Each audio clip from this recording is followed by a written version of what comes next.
Can you hear me? I can't hear you well.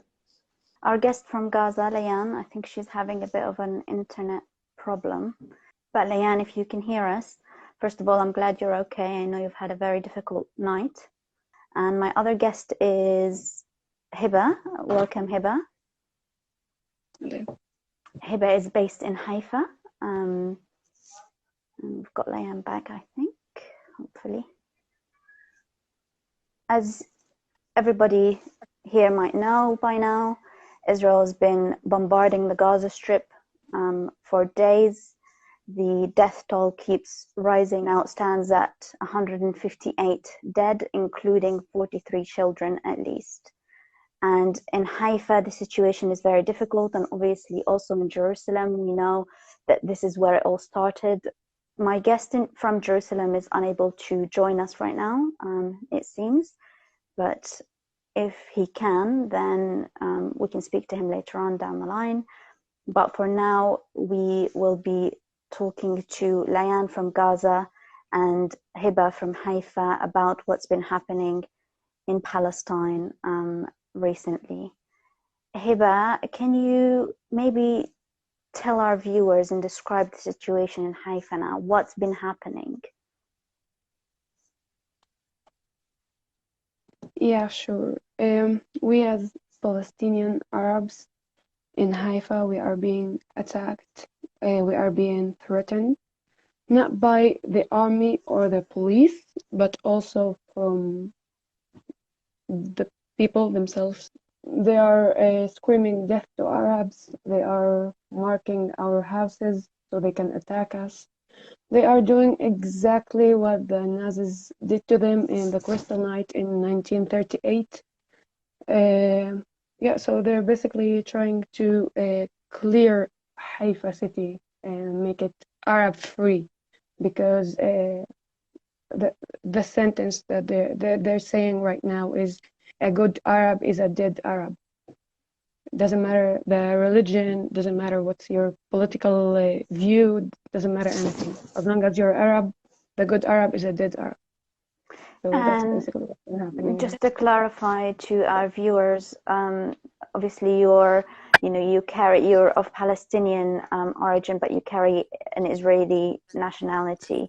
So some Palestinians who live within the Green Line, so in Haifa and other cities in Israel, carry Israeli citizenship. So these attacks are carried out by fellow citizens, shall we say. Yeah. And when they attacked us, the police was with them. So we don't have no place to go to hide from the situation. There's no one to protect us because the police and the country itself is with them. So they are giving cover and protection to whoever is attacking you. They are giving them permission. Yeah, they are giving them permission for everything they are doing. They are giving them permission to attack us. They are giving permission to scream death to Arabs in the middle of the street. Yeah. They are doing that because they have permission, because they are not afraid to do that. And how do you feel like what's happening in Haifa and other cities within the Green Line at the moment? I mean, we've seen videos of this kind of escalation. I know that Palestinians within the Green Line have come out to protest in solidarity with the Palestinians who were under threat of, forcible removal and expulsion from their homes in Sheikh Jarrah in occupied East Jerusalem. So how do you feel this relates and connects to what's happening, whether in Jerusalem, that's been happening for a while now, or in Gaza, the bombing campaign in Gaza? How do you feel like what's happening to you guys, as Palestinian citizens of Israel, or Arab Israelis, as, also the media refers to you? How do you feel it all connects? I think that in these days, the real and clear face of the occupation is being shown, because there is no difference whether you are a Palestinian who has the Israeli passport or you're a Palestinian who lives in Jerusalem, West Bank, Gaza. We are all Palestinians. We have the same occupation. We have the same story. So now they are showing the real face of the occupation, where they are attacking the Palestinians, no matter where they are. And for the first time, we as Palestinians also, we are speaking in the same language together. We are saying, we as Palestinians in general, doesn't matter where you are being attacked.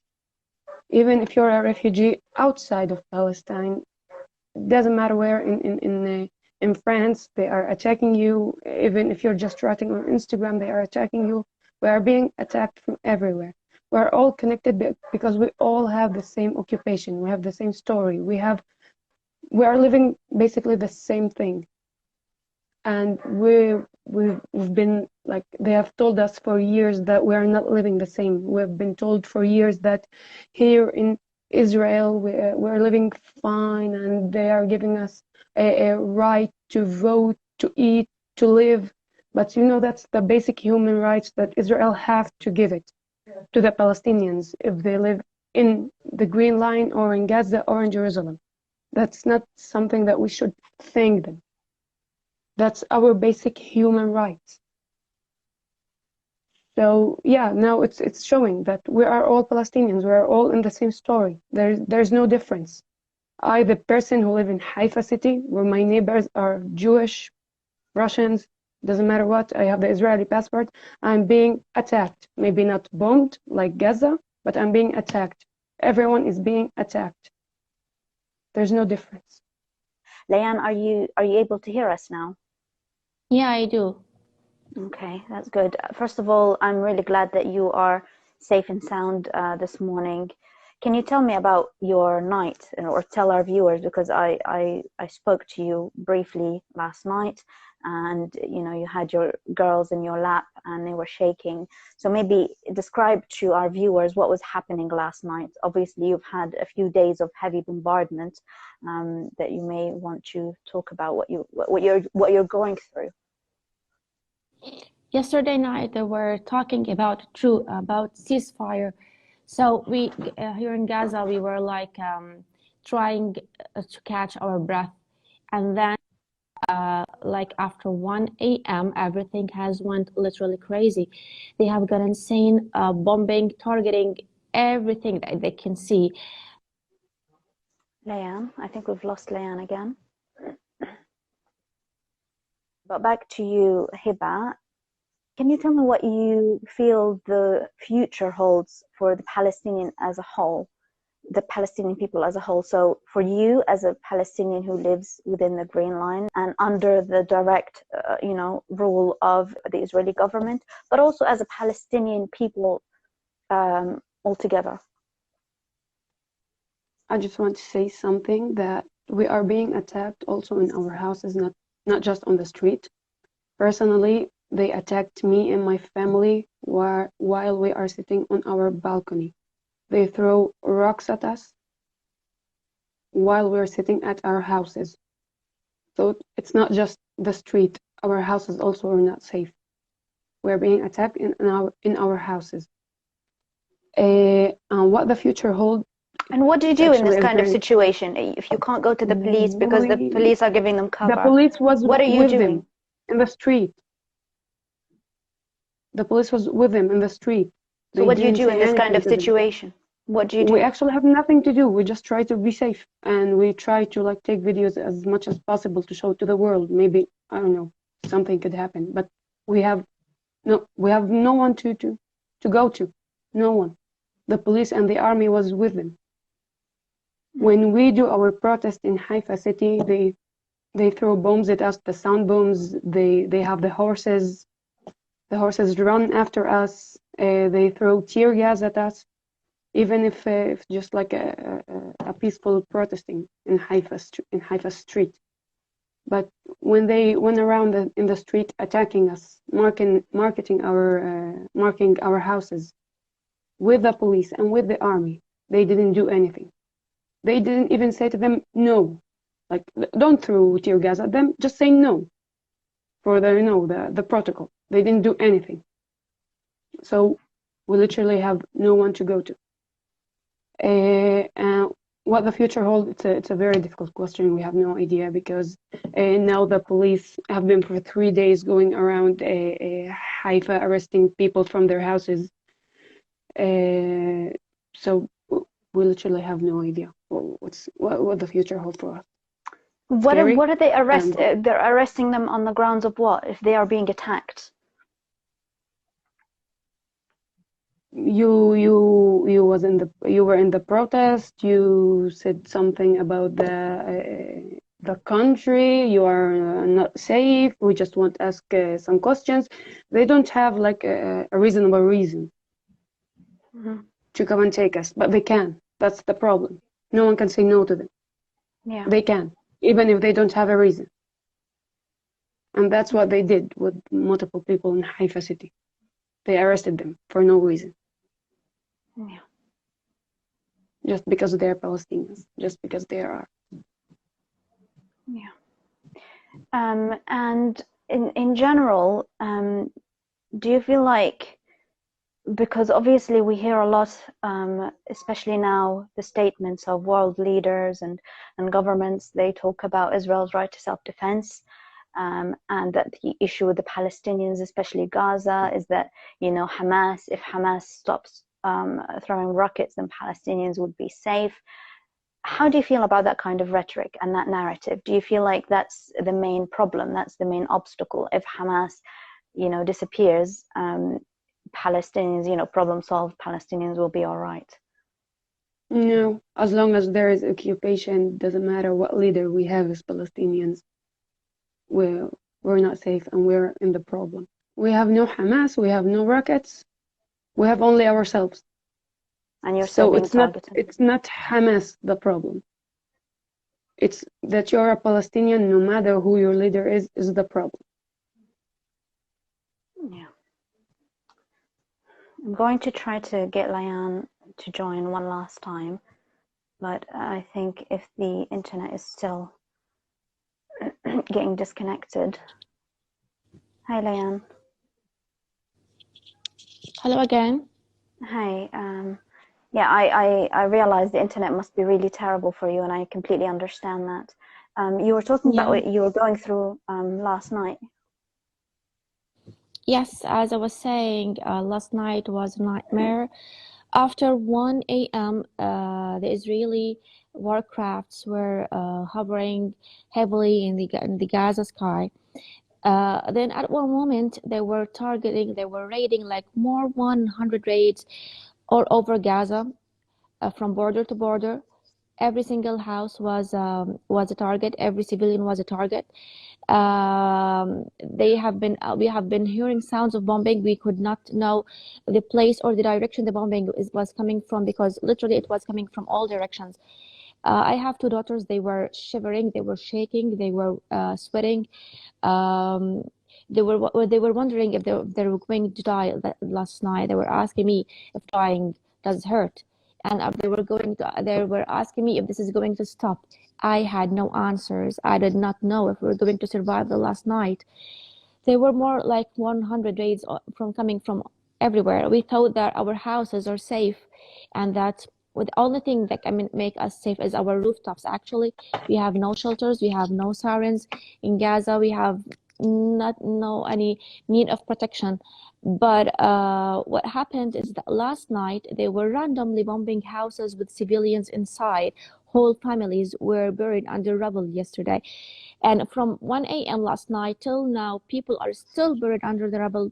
Medics are trying to take them out. Some were found dead, some were found alive, and some were their bodies were shattered into pieces. Like medics in the hospitals, they broke down after the scenes after the horrors they have seen from last night. There were bodies of children and women and men reaching the hospital shattered into pieces. And to make it even worse, what did they do? They have bombed all main roads leading to the main hospital in Gaza, the Shifa hospital. It is the main health compound in Gaza. They bombed all roads leading to this hospital, so ambulances could not reach the hospital or leave the hospital.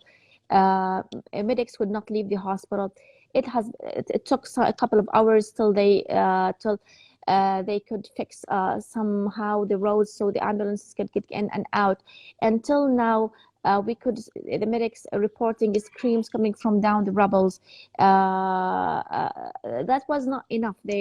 Last night they were also bombing all main streets in Gaza. So even if this all ends, and when it all ends, and it is going to end at some point, if when we are going to leave our houses, we are going to find a deformed version of Gaza, a deformed version of my city.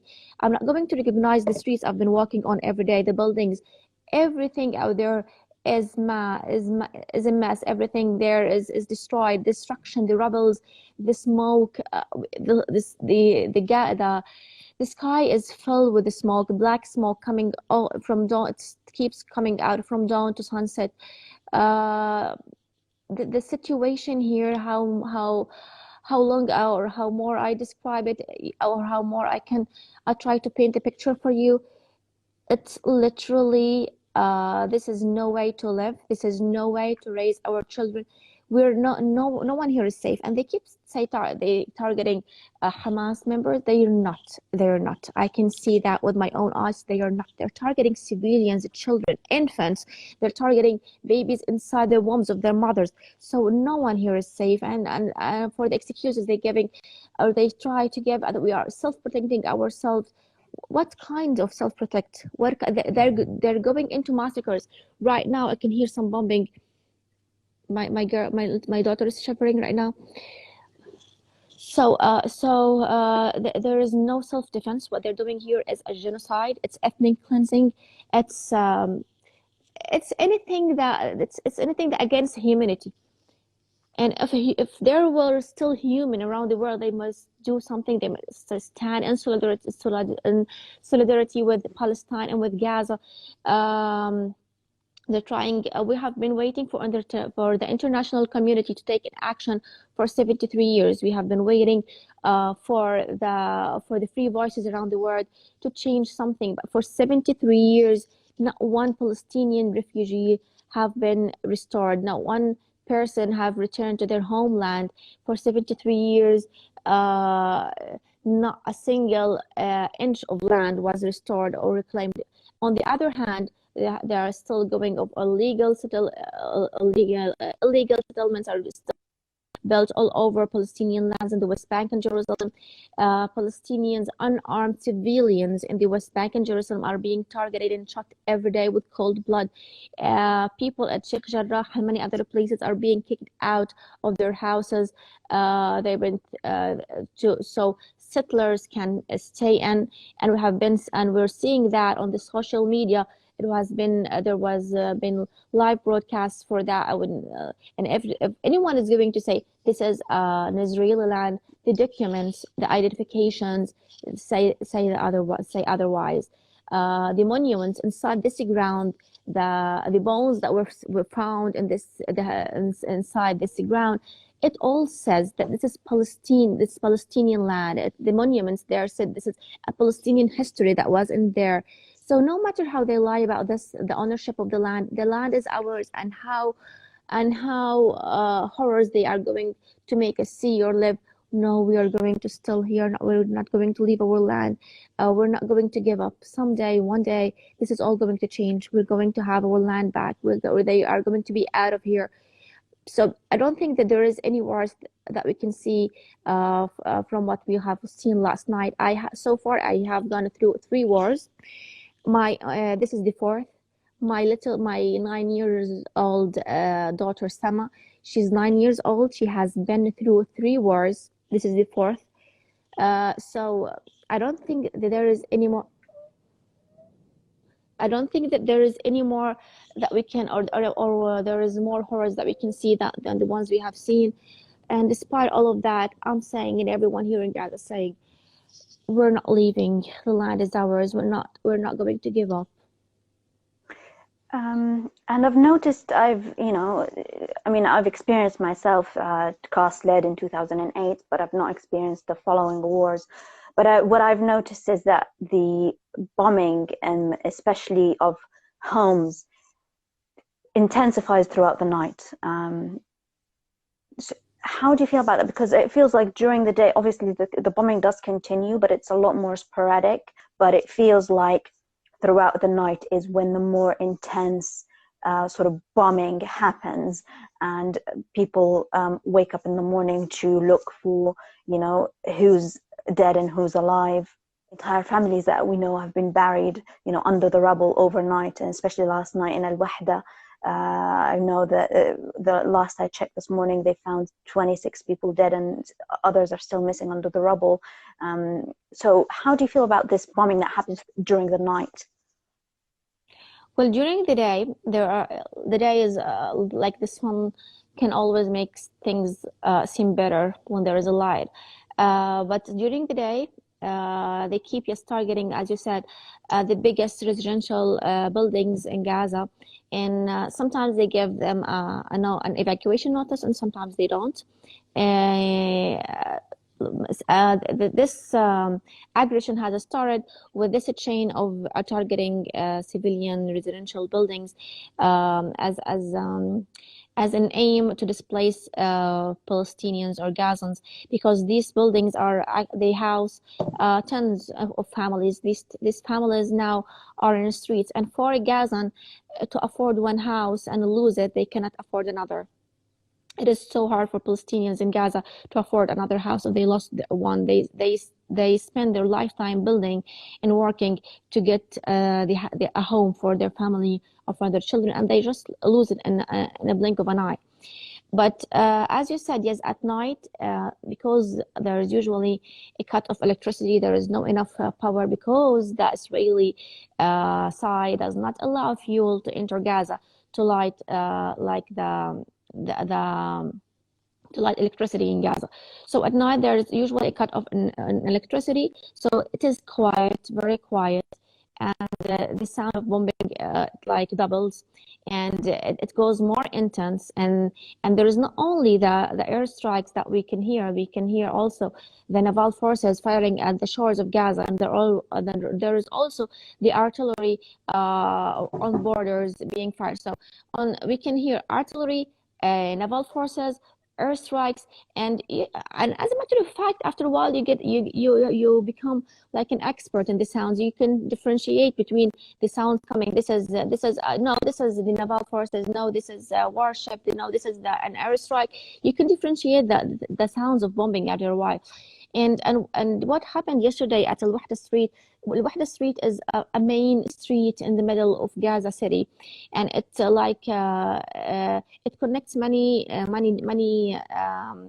main areas together in Gaza. So what happened yesterday? People just they're safe in their houses. They were inside their houses. They thought that they're safe. And then at one moment, the whole house collapsed over its residents, whole families, grandmothers, grandfathers, children, infants. As I said, no difference. And medics could not get.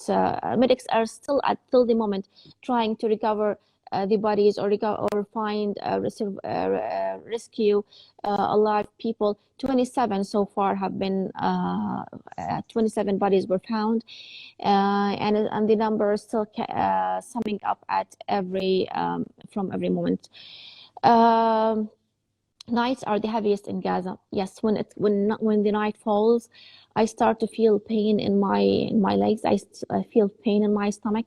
My two daughters, we all sleep in one bed now, in a room which we think is the safest in the house. We took a mattress, we put it there, and we all sleep on together, holding to each other. So like if we're gonna die, we'll die together. We're not gonna lose one and the others. We're gonna mourn for the other part. So we sleep all together there. We think, or we try to think, that we're safe. My two daughters, they cover their head with a blanket and they keep shivering there. They think that their teddy bear and the blanket that is going to save them. And when it's night, they start to asking me the questions: Are we going to die tonight? How is it going to be tonight? Are we? Is it heavier than yesterday? Is it going to stop this night? And as usual, I keep promising them, no, tonight is going to be fine. Tonight is going to be quiet, and and you're gonna be okay. And it turns out that all my promises go fake because I can't stop and I can't control what is going out there. It keeps the sounds of bombing keep knocking our house, and they keep crying all night, and actually it's like it has become a habit. When they sleep with their fingers pressing on their ears so they can't hear things, but it doesn't. They can hear everything, and that's the situation. What do you think the future holds for Palestinians, for you in Gaza, but also for Palestinians as a people?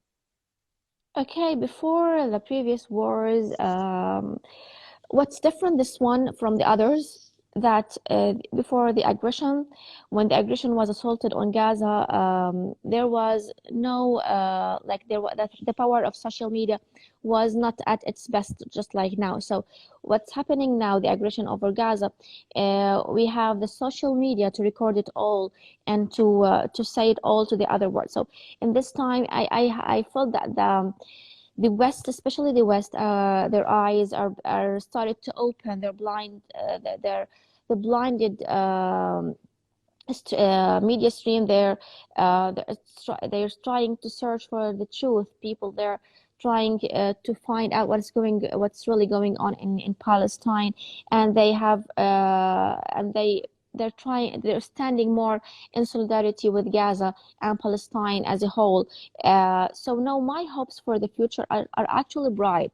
If we could survive this, and if I could survive 3 wars before, we could do more in the future. Our voice is going to reach somehow, in some point. People, the free voices around the world, are going to push on the international community to take an action to free Palestine and to give our rights back. We as Palestinians, for the first time, I felt that our souls are united, our calls are united from inside the lands of 48 in Gaza and in the West Bank in Jerusalem. Or our calls were one. We were calling and screaming for free Palestine. We stood all together in the face of the aggression, in the face of the oppressor. So my hopes for the future are bright. One day, someday, this is all going to change. And as long as we teach our children that Palestine is ours, that Jerusalem is our capital, this is not going to be, and what's happening here is not going to be okay. Someday they are going to be held accountable, but the world has to see it all. And our role here is to share, to post, to reveal, to expose what's happening, not to stay quiet. Every one of us has a role to do, which is to expose their crimes, to tell the world about what's happening in here. If we were quiet, no one, or if we remain quiet, no one is going to learn about it. We need to do something by telling the world about all the horrors that have been committed here, and the Israeli crimes against the humanity, and against the international law. There is going to be something. There is going to be a solution. There is going to be a beautiful end for this story. I'm sure about that. I think I speak in the tongue of most of the Palestinians when I say that when we hear that our family in Gaza say that they have a bright seeing for the future, they think that it's going to be better. We take power from them. We take a strength from them. So thank you so much. We needed that. Everyone in Palestine need to take their power from the people in Gaza, from our family in Gaza, because we as Palestinians also, we always feel that we should do something for the people in Gaza, even though that we are also Palestinians and we are also under occupation, but we always fear that we're doing less of what we should do for our families in Gaza.